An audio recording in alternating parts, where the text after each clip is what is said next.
Vejam bem esta reportagem. O dilúvio. O dilúvio aqui.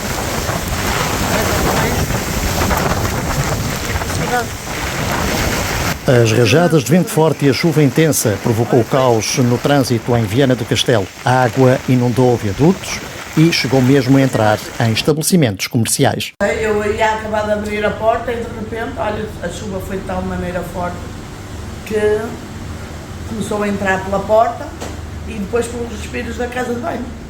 Portanto, tem Os aqui isto. respiros da casa de banho estão por baixo e por cima. Pelos de baixo, que estão junto ao passeio, entrou água para as casas de banho. Começou a entrar por trás e pela frente. Isto foi muito rápido? Foi uma questão de... Não foram 5 minutos. Se ia chover forte, foram 5 minutos. Nunca tinha acontecido uma situação assim. Já há muitos anos, desde que melhoraram a estrada, nunca tinha acontecido.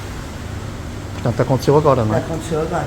Mas isto é assim, sempre que chove, ali naquela beira de paralelo, acumula mais água. De qualquer modo, a água vem lá de cima, não há muito que se possa fazer, não é? Estragos não, porque não chegou à maquinaria, não é?